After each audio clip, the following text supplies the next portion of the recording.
Man, this clip from St. Joe School Board meeting is just absolutely bonkers. And it comes courtesy of the Heartlander. They're at heartlandernews.com. And they broke this audio yesterday for the first time.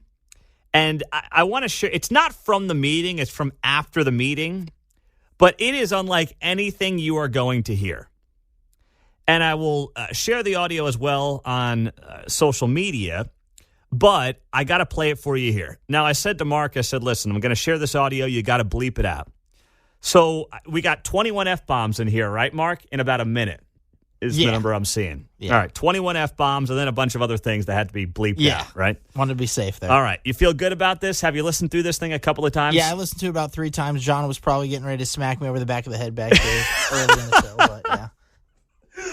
All right, so 21 F-bombs in a minute. I'll play it here in a second, but first I'll set it up. This is the full fury of St. Joseph, Missouri School Board member Whitney Lanning.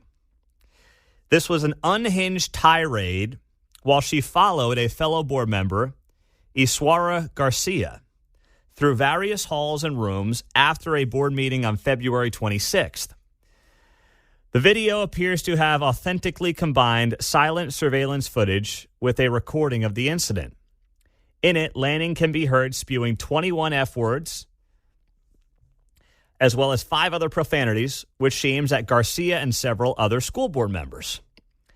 After calmly but pointedly asking Garcia why she mentioned Lanning's daughter in a prior meeting, though Lanning later acknowledged that no name was ever used, Lanning's profane rant quickly escalated to include alleged threats. So there was a police report that was eventually filed. And by the way, this Whitney Lanning is someone who is 6'4", a former basketball player at Oklahoma State. So that's important to note as well. She pleaded not guilty earlier this month to second-degree harassment, the most serious type of misdemeanor in Missouri, punishable for up to a fine of up to $2,000 and 1 year in jail.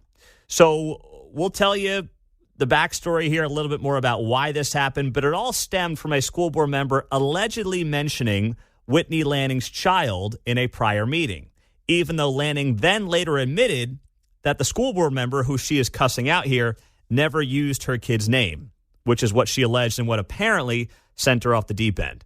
Let's roll it. Here we go. And there it is. What did you want to say? Yeah, I think what did she you wants want to to say? leave. What did you want to say about my daughter? Walk out, Sarah. What did you want to say about my daughter? Keep walking. What did you want to say? Keep going. Turn your ass around. You have something to say about my kid? I swear to God. Say it again. Allude to it again. I don't give a shit. I will you up. You think you get to say whatever the you want? Not about fucking kids, you don't, you sack of shit. About my kid, Kim Miller? You! You! Both of you, all 3 of your spineless pieces of shit. Go yourself. Oh, wow. That's impressive. But you say a word about my kid again, I will Hey. you. Go. You. Wow. It's mature. No, we can keep going, kid. Go, Talk guys. about my kid. These are the cars, guys. Good job there. How about a round of applause for Mark? Cut the tape up. I was sweating. Take a bow there, Mark. Nice job. Nice job there, buddy. As executive producer, John is very proud of you as well back there. Oh, that is outstanding work. You got through it there, Mark. Nice work. You didn't miss a single F-bomb there. There were 21 opportunities to miss out, and you nailed it. Professional job by you. You're going places, my friend. So that is Whitney Lanning, St. Joseph School Board member, as she's walking out of a meeting back in February with a fellow member of the school board. And once again, the allegation that she had levied against this fellow school board member who she was cursing out was that the school board member had mentioned her daughter in a prior meeting, although Whitney Lanning then later says that the daughter's name was never mentioned. So this is just beyond bizarre. And on top of that, you do have state officials now speaking out against this. State Senator Rusty Black, who represents the St. Joseph area. He wrote in a statement to the Heartlander, where the story is at heartlandernews.com, Whitney Lanning's behavior and language is disturbing. As a former educator and current senator of the 12th District, I'm regularly approached by many expressing their concerns. Our leaders need to set an example of the correct way to deal with disappointment and conflict. When people show you who they truly are, believe them. This person is not stable and suitable enough to serve on a school board, not just in St. Joseph, but anywhere. This is not somebody who, lost their cool. This is a raving lunatic, is who this person is. We've all lost our cool once in a while. We've all said things we regret. You dropped 21 F-bombs and a few other hand grenades there in about a 67-second clip at a fellow school board member who you are accusing of doing something they didn't actually ever do. You're nuts.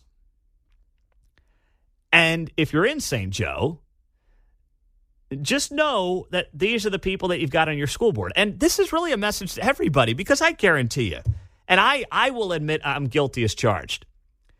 If my school board members walked past me in Hy-Vee, I'm not sure I could pick them out of a lineup. I would know the names that they were on paper. I could probably pick the names maybe out of a lineup. Not all of them. I could probably guess and get to half of them in the lineup in Olathe. But I don't know if I could do more than that. This is a message, and it's really for all of us, just a reminder. We got to care about who these people are at these local levels. We need to make sure that we are focused on who they are. You got good people in there who are doing it for the right reasons, who aren't completely off their rocker. Because if not, it's how you end up with lunatics like this, John. Well, it takes a little work. I mean, I was going over mine in the most recent election. Hey, they're for better education for the kids. Well, Yeah. we all are. It's, it takes some work. It maybe should be a little easier to find out. Yeah, exactly right. It should be. And that's the thing, though. You've got this weird way that this story, not just this story, but school board races in general are handled, right? Where everyone is for the same things.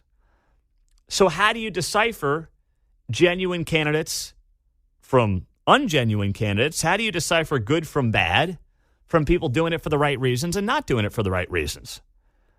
That's the question. And it's very difficult to try to figure out. I'm not saying it's easy. It's not easy. But you know what? Getting good people in good positions, not intended to be easy. It's just absolutely nuts. So this story from the Heartlander, we will share on our social media pages. That way you can see it for yourself. But, I mean, to hear somebody going off on something like this is just absolutely nuts. Now, on top of that, just so I also can share a little more of the backstory here with you, an earlier news story reports that Lanning was fined for delinquent property taxes, which go to the very school district she claims is underfunded. Lanning's term expires next year, and a recall petition that started last November garnered some 500 signatures, but does not appear to have been successful. Lanning did not express remorse in a statement to the St. Joseph News Press, and in fact denied there was ever an argument. She says, my child was attacked in an effort to discredit district staff. As a mother, I'll always defend my child and all children for that matter. Uh-huh. Yeah. I knew the mama bear thing. Make it about the kids. Please. Yeah, just looking out for my kids. Nothing more than that. This is how crazy people act. 913-408-7957 is how you join us on KCMO Talk Radio. So we approach the top of the hour on 95.7 FM. Now, speaking of kids and students, this story went viral out of Utah. A bunch of middle schoolers walked out of their school yesterday because they're sick of furries. Now, this is all new to me. Mark seems like he's got some answers here. Is that right? Save can it. talk furries. Oh, you can talk. Oh, boy. I can't get you. Okay, fine. He's a furry expert. All right. I mean, I've just heard from my kids, Okay. sadly. Sadly is right. There are furries around. All right. We're going to go to furry expert Mark Van Sickle on this story out of Utah. I've got audio of these middle schoolers walking out of their school district because they're getting bit by other students who are claiming they're furries. We'll share it next on KCMO 95.7 FM. Oh, furries. I guess I'll be learning about these as the girls get older and start going to school. But this is all new to me. Mark started laughing right away, so I'm sure many of you who have more school-age children are shaking your head at this story as well. But yesterday, credit to these middle schoolers who walked out of the Nebo School District in Utah.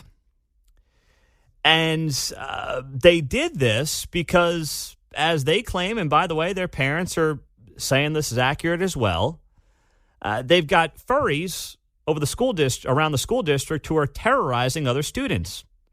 Students claim that the furries are biting them, barking at them, and pouncing on them without repercussions. However, if they defend themselves in any way, they get into trouble.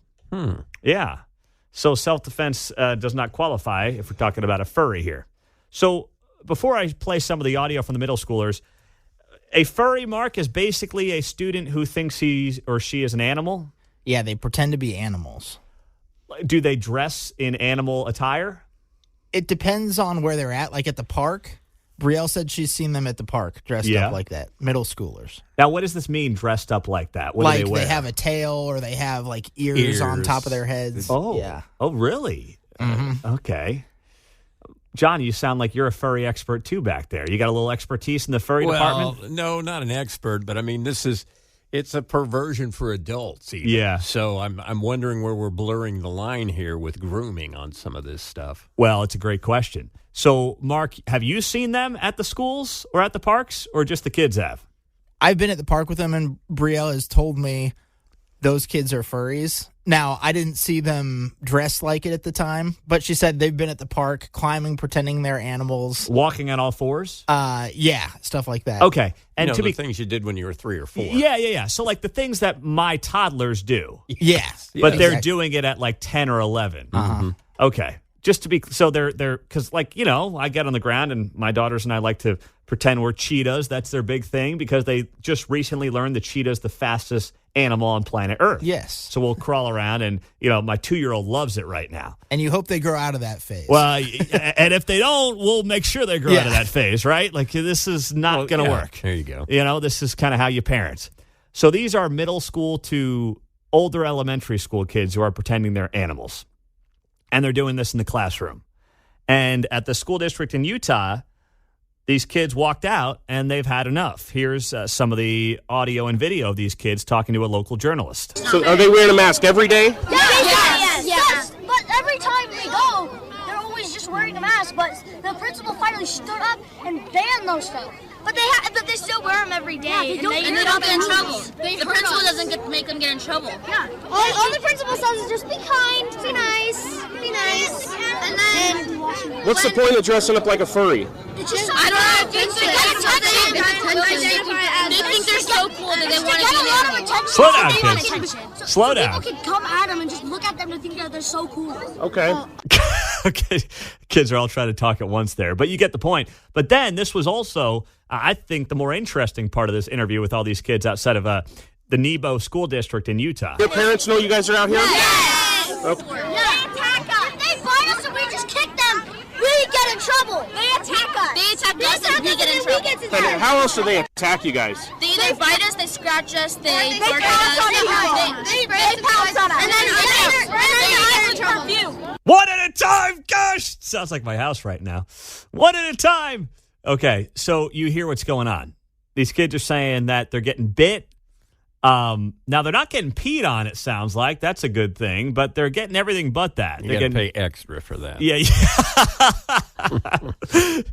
They're getting bit. They're getting, chewed on. It's just horrendous is what's going on here. Now I'm nervous for Brielle to go to middle school next year. Well, that's where it sounds like it gets worse, right?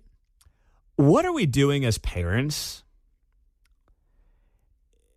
This is in large part very similar to anybody, but parents in particular, who believe that their kids are in the wrong body when it comes to their gender, and who are advocating for this gender transition nonsense for elementary and middle school age kids. If your kid becomes an adult and they really think that's the way forward for them, I would try to convince them otherwise. If I was a family member or a friend and I loved them and I cared about them. But at least then you're an adult. But you're talking about kids here who don't know any better. They're walking around thinking they're animals, for crying out loud, and trying to use litter boxes. Brielle may be wise beyond her years, but she told me, I kind of laughed, but it's sad. She said she doesn't think that these kids' parents love them. Wow. And she said that she thinks they're doing this just for attention. How old is your oldest? She's 11. Wow, that's incredible insight there for an 11-year-old. Because in large part, that's probably what is going on. Got to be a place to start. It'd be a place to start. It's not always the answer, but that would very much be a place to start. Seeking attention, affirmation, and love from those around you. It's like a cry for help is what it sounds like in large part. But here's the next phase. The schools. I understand these schools are in this like insanely woke DEI world of like, accept everyone and everything. No, you don't get to bite people. You don't get to act like an animal when you're 10 years old. No, that's not happening in this school district. Sorry, that's not safe for the other kids. That's not appropriate for the other kids. And we're not going to have that in our schools. But is that like illegal now to do that in public schools, John? It might be. I'll tell you what's stupid. Yeah. A kid points a finger gun at a furry. Guess who gets suspended? Yes. Yeah. Oh, that's an excellent point. Mm-hmm. Yeah. And then, by the way, the furry bites your finger off, and it's like, hey, you shouldn't have pointed your gun finger at him. A finger gun at yeah, him. what are you doing there? Well, it's a hate crime in this school district. Bam. I mean, that's the insane world that we find ourselves in right now. And it's nuts. And these school districts have to acquiesce to this crazy. And it can't continue. We have to get back to common sense. Just a little bit of it, John. Well, and the next time you have concerns about teachers, I've often said teachers would love to just teach. Yeah. At school. Yeah. If they could do that. This is some of the stuff they have to deal with. Mm-hmm. Yeah, that's so true. On the text line, Pete, I had furries all over me when Daddy's was open downtown back in the day. Oh, gosh, that guy's going down memory lane before he gets to the office at 9 o'clock. Tell me you've been there, John, or don't. No comment. T-shirt. No, yeah, got the T-shirt. 913-408-7957. But hey, you know what else? If you're the kid and you see a boy using a girl's restroom, why wouldn't you say, hey, I'm an animal and I'm going to start biting people? If we're going to accept and embrace crazy, then you know what? Kids are going to look at that and do it across the board.